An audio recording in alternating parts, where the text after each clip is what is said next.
आज त्या भाजीवालीनी सगळ्यांसमोर ऐका ना बाबा, नंतर बोलूया का आपण? मला आवरायचं हो. सुहास, जुनं फर्निचर या म्हाताऱ्याला अडवूनच दाखवा हा मराठी चित्रपट 26 एप्रिल रोजी चित्रपटगृहात आपल्या भेटीस आला आहे. महेश मांजरेकर लिखित दिग्दर्शित अभिनीत जुनं फर्निचर चित्रपटाची गेल्या अनेक दिवसांपासून सर्वत्र चर्चा आहे. अर्थात चित्रपटाचं नाव आणि पोस्टर पाहून सिनियर सिटीजन वरच आधारित हा चित्रपट असणार असा समज जर आपण करून घेतला असेल तर तो चुकीचा आहे. चित्रपट रिलीज झाल्यानंतर यातील आपल्याच मुलाविरोधात केस ठोकणाऱ्या वडिलांसोबतच यातील एका थक्क करून सोडणाऱ्या ट्विस्टची अधिक चर्चा रंगणार यात दुमत नाही. चला तर मग थेट जाणून घेऊया जुनं फर्निचर या म्हाताऱ्याला अडवूनच दाखव या चित्रपटाचा हा रिव्ह्यू. कथा पटकथा संवाद. जुनं फर्निचर या चित्रपटाची कथा पटकथा संवाद या साऱ्याची जबाबदारी महेश मांजरेकर यांनी पेलली आहे. भावविवश करणारं कथानक लिहिताना मांजरेकरांनी कुठेही प्रेक्षकांना बोर होणार नाही अशा पद्धतीनं प्रसंगांची पेरणी केलेली आहे. कथेचा वेग कायम ठेवत आणि भावनांना योग्य ठिकाणी आवर घालत केलेली एकापेक्षा एक संवादांची फटकेबाजी जुनं फर्निचर या चित्रपटाला कुठेही कंटाळवाणं ठरवत नाही.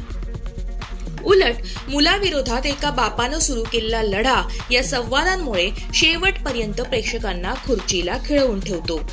थोडक्यात या चित्रपटाची कथा सांगायची झाली तर गोविंद पाठक आणि सुहासिनी पाठक हे वयाची 70 गाठलेले आई वडील यांचा अभय पाठक हा IAS अधिकारी असलेला मुलगा आपल्या पत्नीसोबत आई वडिलांपासून दूर एका आलिशान घरात राहतोय.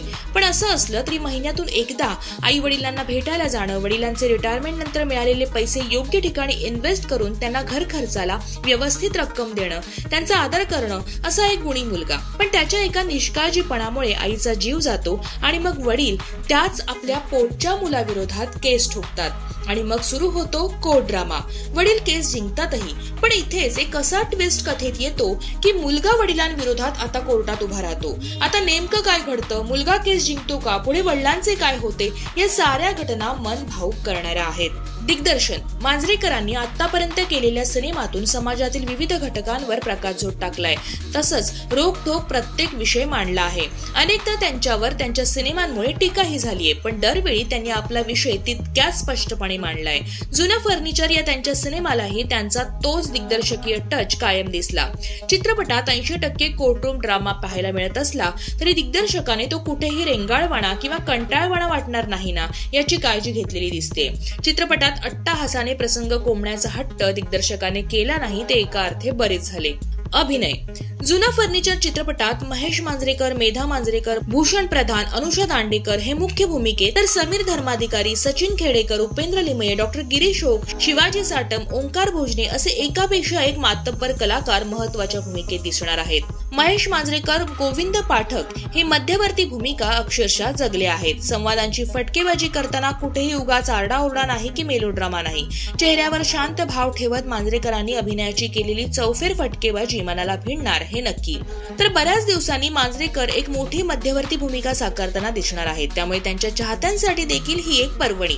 मेधा मांजरेकर यांनी चित्रपटात शांत, संयमी, तापट नवऱ्यावर जीवापाड प्रेम करणारी आणि मुलाच्या एका भेटीसाठी आसुसलेली आई अगदी चोख वठवलीये. भूषण प्रधान यानं देखील पहिल्यांदाच मांजरेकरांच्या केवळ सिनेमात नाही तर त्यांच्या सोबत काम करायला मिळालेल्या संधीचं आपल्या अभिनयातून सोनं केलंय. भूषणनं वठवलेल्या भूमिकेचा प्रसंगी खूप रागही येतो, तर प्रसंगी त्याचे आई वडील आणि बायको यांच्या तणावात होणारी घुसमट पाहून त्याची दयाही येते. अनुषा दांडेकर हिनं साकारलेली सून अगदी शेवटपर्यंत आपल्याला तिचा द्वेष करायला लावते.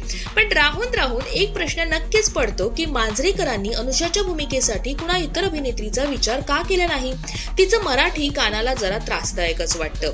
बाकी समीर धर्माधिकारी, उपेंद्र लिमये, सचिन खेडेकर, डॉ. गिरीश ओक, ओंकार भोजने, शिवाजी साटम या सगळ्यांनी त्यांच्या त्यांच्या वाट्याला आलेल्या भूमिका अगदी सुंदर वठवल्या आहेत. संगीत. जुनं फर्निचर सिनेमात एकच गाणं असलं तरी त्याची सिनेमात प्रसंगानुरूप होणारी एंट्री मन हेलावून टाकते. या गाण्याची खासियत अशी की याचे शब्द वैभव जोशीचे असून स्वतः महेश मांजरेकर यांनी हे गाणं गायलं आहे. आज या गाण्याची सर्वत्र जोरदार चर्चा देखील होते. अर्थात गाणी कमी ठेवलेत सिनेमात ते बरंच केले मांजरेकरांनी, कारण अनेकदा उगाचच गाण्याचा भरणा केल्यानं ती गाणी कानाला मधुर नाही तर अडचणीचीच वाटतात. निर्मिती. जुनं फर्निचर चित्रपटाची निर्मिती स्कायलिंग एंटरटेनमेंट आणि सत्यसाई फिल्म्स यांनी मिळून केलेली आहे. सिनेमात खूप डोळ्यांना थक्क करणारे सेट नसले तरी ज्वलंत विषय, त्या अनुषंगाने लिहिलेली कथा, तडाखेबाज संवाद, तगडे कलाकार, अभिनय आणि खिळवून ठेवणारा कोर्टरूम ड्रामा मनाला नक्कीच भिडेल. मुलांच्या सुखासाठी कायम धडपडणारे आई वडील आपण पाहत आलोय. मुलं म्हातारपणात सांभाळत नाही म्हणून मरेपर्यंत यातना भोगणारे, पण मुलांविरोधात एकही शब्द न काढणारे आई वडील देखील आपण पाहिले असतील. पण आता त्याच मुलांचा आपल्या हक्काचा वेळ मागून घेणारे आणि तो मिळाला नाही तर प्रसंगी त्यांच्या विरोधात आपल्या हक्कासाठी लढणारे जुनं फर्निचर सिनेमातील आई वडील एक नवी क्रांती नक्कीच घडवून आणतील. सर्व वयोगटातील लोकांना हा सिनेमा एक नवा विचार देऊन जाईल. त्यामुळे लोकमत फिल्मीकडून जुनं फर्निचर सिनेमाला 3 स्टार.